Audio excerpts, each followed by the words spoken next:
Hey, good morning, everybody. It is Mike Zuber here, one rental at a time, and it is Monday morning, 8 o'clock. It means we are ready for our expert series, and it's Monday, so that means we bring back Greg Dickerson to the show. How you doing, Greg? Doing good. Happy Monday, everybody. Yes, yes, yes. So lots of crazy stuff going on in the world. I'm getting Yeah. increasingly reached out to from folks that this is their first time through kind of a market adjustment. So I wanted you and I, the old sages of the world, to have three goals today. Step one is let's try to calm people down as best we can. Step two, let's talk to the folks that have only been investing the last 5 or 6 years and are at risk of thinking, now's the time to shoot the one shot I have. So being early can kill you. And then third, let's close on a high note and talk about all the opportunity that you and I see on the other side of this. So Yeah. does that make sense? Yes, it does. It does. Excellent. So if you were getting counsel, which I'm sure you are, you're probably reaching out to your network because you have some tremendous resources. I'm sure others are reaching out to you. Let's spend 5 or 10 minutes trying to I don't know, I guess I call it calm people down or reassure them. Where do you want to start there? What are your thoughts on that? Yeah. So, and I made some content on this. So first and foremost, yeah, this is a health thing that is affecting the economy, and there are real effects on the economy. So you need to take it serious, but there's no need to panic. There's no need to, get overly worried. The worst thing that happens, obviously, people, that are at risk are going to, contract the virus, and unfortunately, they are going to die. I mean, that is happening. It's a real thing. For most people, like they're saying, you're just going to get sick, and quarantine, so you're going to be stuck in your house for a couple of weeks. So the real effects of what's causing the biggest panic is everybody buying everything, stock market tanking, everything that's happening. So those are going to be real consequences to the economy it's going to be unfortunate, right? There are Mm-hmm. going to be businesses that are going to close. Mm-hmm. There are going to be people that are going to lose their jobs and get laid off. Yep. But there's going to be help out there for those things. And, the government is stepping in to provide all kinds of resources for people in those situations with unemployment insurance, short-term loans, things like that. So the world is not coming to an end. It is going to be difficult. There are going to be some unfortunate events. And what I've been telling people to do is, look, don't dwell on it. Number one, don't get into emotional eating. Don't get into unhealthy habits and start drinking. Don't sit around and be glued to the TV and just over obsess. If you start to feel anxious or uncomfortable or restless, get up and go take a walk. You said you've been getting out and running every day, so exercise is huge. It helps calm the nerves. It helps relieve you from anxiety, depression, uneasiness. So, I mean, if you got to do it 10 times a day, do it 10 times a day. Get up, take a walk, do some exercise, do some healthy things, break out a book, take that course you've always wanted to take online. Michael has great courses on investing in real estate. I've got some courses. There's a lot of information and courses out there. So if there's something you've been wanting to do, you can't go to the movies, you can't go to a ball game. Mm-hmm. So don't binge on Netflix and stuff that's going to soften your brain. Yep. This is the time now to do those things. Read that book, write that book, start journaling, start painting, start sculpting, be creative. There's something about the creative process that is really healthy and good for your mind, good for your soul, and good for everything that's going on. So use it to do some positive things. Use it to do things that are going to take the tension off and better yourself. So when this is all over and the dust settles, maybe you've got some new skills. Mm-hmm. Maybe you've done some things you haven't done in a long time. So look at it that way. Look at the positive side of what you can do with this time. Yeah, I think that is wonderful advice, and I would tell people much the same. I'd actually go one step further. People in my experience fall into the half full or half empty camp. And when uncertainty happens, more people skew towards half full. What I would challenge you to think of, much like Greg kind of outlined, is look at this as a gift. Seriously, look at this as a gift. So what do you mean a gift? Well, how many of you have told me over the years that you're doing whatever you are doing to spend more time with your family? That is the number one thing I hear. Well, guess what? You have been given a gift probably during your highest income years, the busiest time. And guess what? You have to spend time with your family now. So look at it as a gift. Get the new skills. Don't binge on Netflix. Don't do unhealthy things and get drunk every day at 2:00 just because you can. This is a time. And the other thing that's really hit me is if you think about this in long term, think about your great grandchildren, right? Or your grandchildren to come. Here's the deal. They're going to look at the stock chart much the same way you and I look at the Great Depression, right? The Great Depression had that huge stock fall off, and you and I both look at that chart and go, oh, I wish I bought then, right? Yeah. There will be a moment in time here in the next weeks where there's been total capitulation, washout. Everybody's pre-announced it's going to pre-announce. And in 100 years, your grandchildren are going to go, oh my God, I wish I bought then. I would have been so brave. I would have bought then, right? There is going to be that time. But again, we have more pain ahead, realize it. But again, most of us, right? There will be, I don't know, even if it's 30% or 20% or whatever it is, some people are going to be uncomfortable. Some will pass, all of that stuff, horrible, tragic, blah, blah, blah. But most of us have been given a gift to spend more time with our family, and you can better yourself. I'm convinced there will be lots of social assistance out there for rent and food and, the basics, which should be coming from the powers that be. We'll see. But yeah, I think we just have to be Yeah. realistic. This is going to be terrible. So, Q2 GDP is going to be horrible, once in a lifetime collapse, but we'll get through it. So, that's what I tell people that are nervous today. What do you think? so there's not going to be any shortage of food. There's not going to be any shortage of those types of things, right? Hmm. So you're going to be able to get food delivered. Amazon is still going. They're not going to shut down. Hmm. Grocery stores are not going to shut down. You've seen, so you guys are a couple of weeks ahead of us. I'm on the East Coast. You're on the West Coast. Yeah. You're right by San Francisco in the heart of all of it, Washington Yep. and all that. I'm in Charlottesville, Virginia. We've barely had anything, in terms of the cases breaking out. We had one death so far. So it hasn't really hit home hard here. So I think over the next couple of weeks, we're going to really know a lot more about the longevity of this and what Hmm. we're really looking at and what the shutdown is really going to look like. So we are nowhere near the end of the economic events or effects, but you will be able to get food. Don't worry about that. There's going to be food. There's going to be supplies. The worst case scenario is you're going to have to stay in your house for a couple of weeks. So you won't be able to go out and get some things. So you need to be able to sustain yourself for a couple of weeks. No different than a storm situation or a snowstorm or hurricane or Yeah. many of us have been through those events. So same kind of preparedness in terms of the quarantine situation. Um, but as far as the economy as a whole, I mean, they're shutting down everything everywhere: restaurants, movie Hmm. theaters, retail.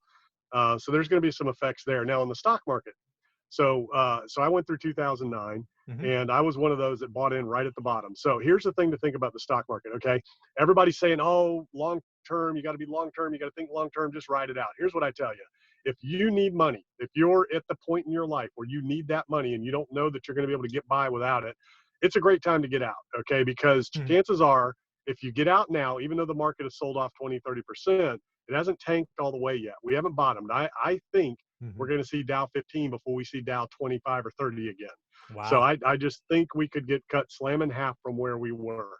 All right. Hmm. Now, I'm basing that on what happened in 2009, which is a very different thing.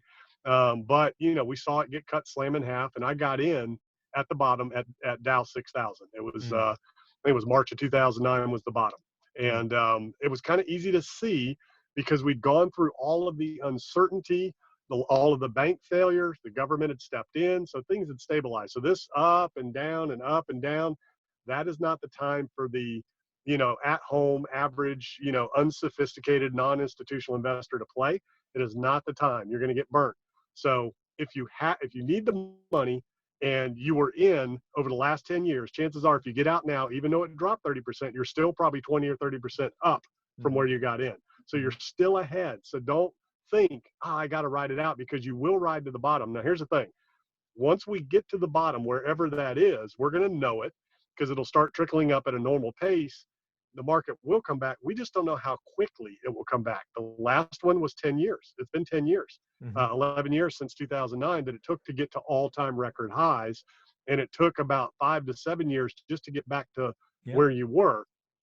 So in this day and age, could it happen in a year with all the artificial, inflation and monetary easing and stimulus that the government's doing, pumping liquidity in the markets? It can snap back a lot quicker because the economy overall is healthy once we all get back to work. The problem is there are going to be a lot of businesses that aren't going to reopen after this, so we're Mhm. not sure the long-term effects. So I think you've got some time to kind of wait it out.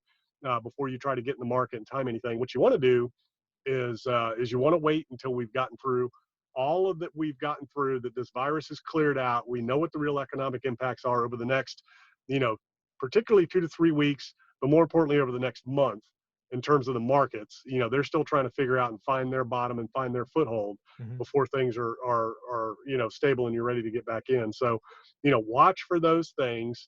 If you want to be opportunistic, watch real estate. There's going to be a lot of defaults in real estate. There's going to be a lot of opportunities in real estate. Mhm. There's going to be a lot of sellers that need cash that are going to stay in the market, and they're going to watch that go down, and they're going to want to sell their property so they can liquidate that and or refinance. But if they can't refi, they're going to sell.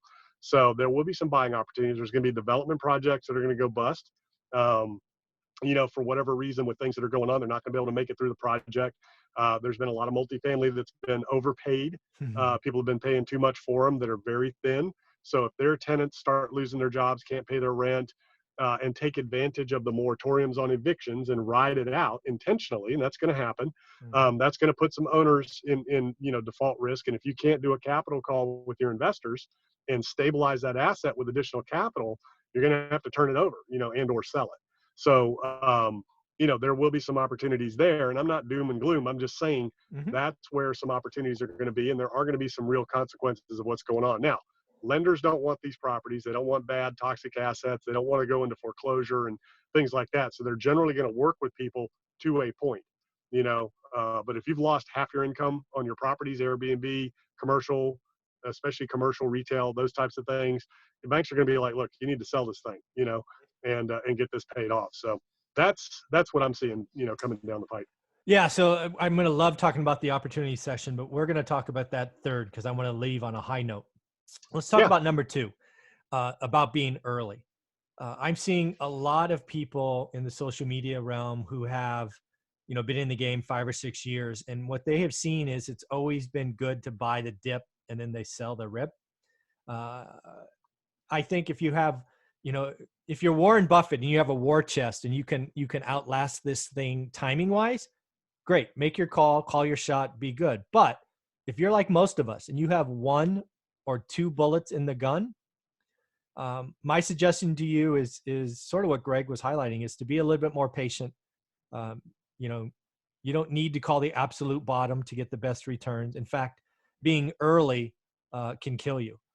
So I wanted to just caution folks that if you're just foaming at the mouth to buy stock today, um, man, that's risky in my opinion. So I just wanted to get that word of caution out there. Do you have any thoughts on that? Yeah, you know, I'm with you. We don't know where this is headed. We don't know where the bottom is yet, and it's just too, you know, volatile. And this isn't your traditional buy on the dip, right? This Yeah. isn't your normal correction. This isn't your normal overinflated sell off, you know, due to whatever. This is uncharted, unknown territory that the smartest people in the world haven't figured out and don't know what to do, other than Warren Buffett, who you know, who had a lot of cash set aside Yeah. and it's waiting, you know, for the right opportunity. So, That darn you know, if you guy's a look at what he's genius. doing, yeah.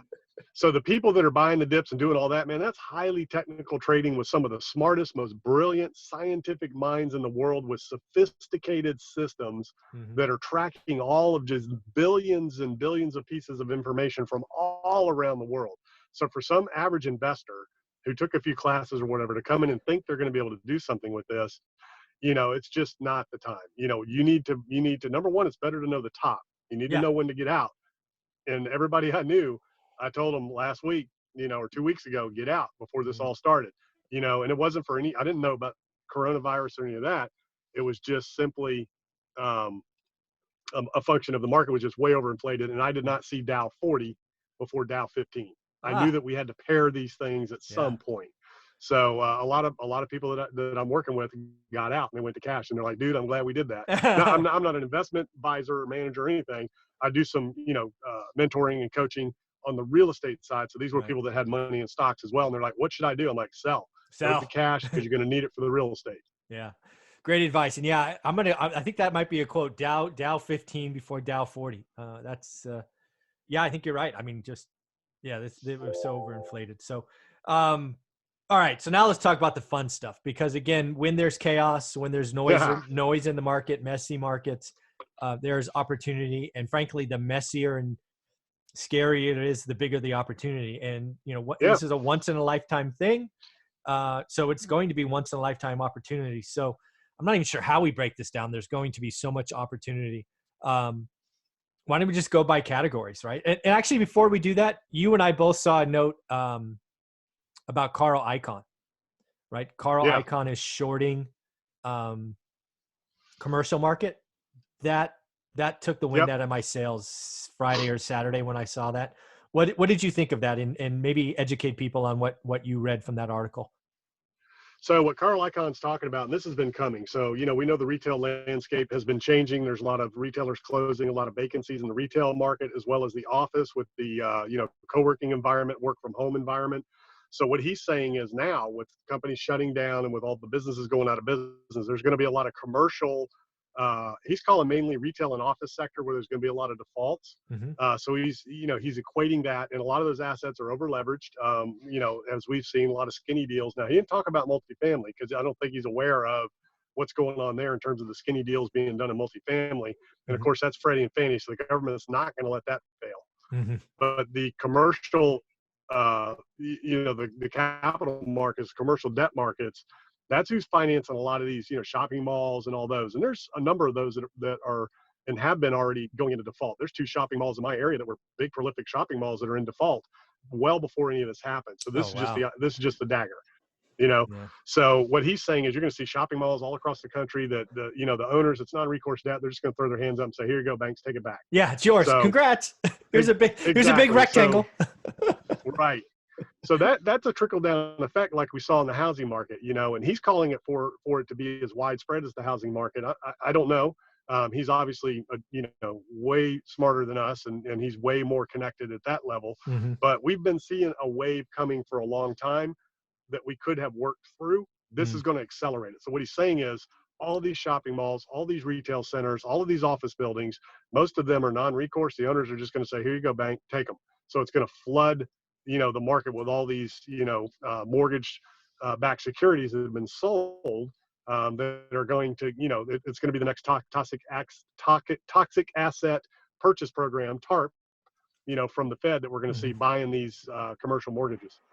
Yeah, the biggest thing in that article that freaked me out was just the notion of we're going back and talking about CDOs, right? Collateralized debt obligations, where they're basically taking tranches of the debt and selling those once again. So I've got to go out and figure how much, the original loan could have been for 100 million, but they in theory could have sliced that up, sold the CDOs, and suddenly you have $1 billion in bets one way or the other. Man, didn't we learn our lesson from the retail apocalypse that we went through, right? Retail investor, residential homes. I guess the answer is no. So kind of scary. That was, I have to do some more research on the CDO market for commercials. It can be frightening to think about. I didn't catch that last part there. Yeah, no, I was just talking about the CDOs for commercial market. Yeah. It's frightening. So. Yeah. Yeah. So that's what we're going to see. And it was coming already. This is just going to accelerate it, compound it, and it's going to get real interesting. Again, that's where your opportunities are going to be on some commercial properties. But what you do with them, I don't know. Yeah, exactly. All right. Well, let's talk about opportunity. Let's pretend we're through this, and let's pretend suddenly you and I are in 2021, March 16th. So exactly a year from today. I haven't heard anybody talk about this thing lasting more than a year. Most people are weeks or months. So let's just fast forward. You're in your car. I'm in my office. It's now 2021. What do you think we're seeing or have seen? And because I think there's going to be opportunity everywhere, but I think we have to kind of break it down for folks. Where do you want to start? So I think the opportunities are going to be threefold, right? So there's going to be opportunities to buy assets that are going to hit the market, for sale. Banks are going to take some stuff back, so there'll be opportunities to buy some, REO properties from the banks. People are going to go into default, so there'll be opportunities to buy properties from them. But here's the big one. If you've got capital, and capital is easy to raise right now, there's a lot of it looking for a home, especially with the market, you can go in and partner with people. So there's going to be a line for some of the nicer assets. So from a real estate standpoint, maybe you can come in alongside of a multifamily operator and bring some capital to the deal to bridge that gap, to make them whole, get them current, and then, join a lot of operators and syndicators and sponsors from that standpoint. Same thing with companies and businesses. There's going to be a lot of companies and businesses that are going to need cash, that they've taken loans out interest free, but still they got to pay that back. Now they're trying to get caught up, so they're going to need money.